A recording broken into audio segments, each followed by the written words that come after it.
La jeune Sophie Rostopchine, plus connue sous le nom de comtesse de Ségur, est lasse de la vie parisienne qu'elle trouve étouffante. En 1821, elle fait l'acquisition du château et de la terre des Nouettes à Aube. Ironie du sort, les Nouettes appartenaient à un général napoléonien ayant combattu le père de Sophie, alors gouverneur de Moscou, pendant la campagne de Russie. Dans cette propriété de 72 hectares dont elle fait la résidence de vacances de sa famille, elle passera les plus beaux moments de son existence. À Aube, elle retrouve un peu de la Russie de son enfance, les bouleaux et les peupliers, les grands espaces, la nature, une campagne qu'elle parcourt seule dans des tenues jugées excentriques par la sage province. Mais la comtesse est une vraie terrienne, férue de techniques agricoles, et c'est avec passion qu'elle s'investit dans la gestion de son domaine.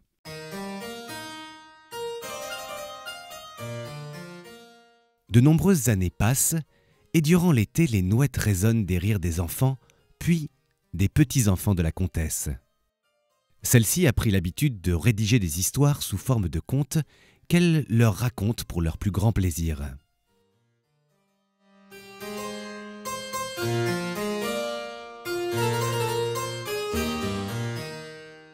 C'est ce qui va marquer son entrée tardive, elle a 57 ans, en littérature. Eugène de Ségur, le mari de la comtesse, impliqué dans le transport ferroviaire, a transmis l'un des manuscrits de sa femme à Louis Hachette, qui cherche à étoffer l'offre de livres jeunesse dans les kiosques des gares. Écrivain prolifique et de talent, Sophie devient vite l'auteur vedette de la toute nouvelle Bibliothèque Rose, dédiant chacun de ses livres à un membre de son entourage. N'écris que ce que tu as vu était son credo. De fait, dans ses romans, on retrouve sous des noms différents des membres de sa famille, de son village ou des Nouettes, à l'instar des petites filles modèles, clairement inspirées de ses petites filles Camille et Madeleine.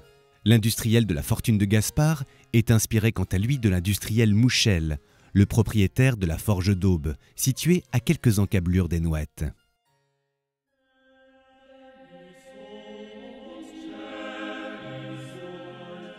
Toute sa vie, la comtesse de Ségur fut très pieuse.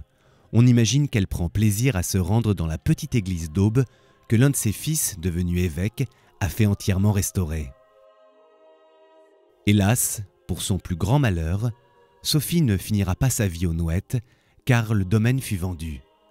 Elle s'éteindra quelques années plus tard à Paris, loin de ses peupliers.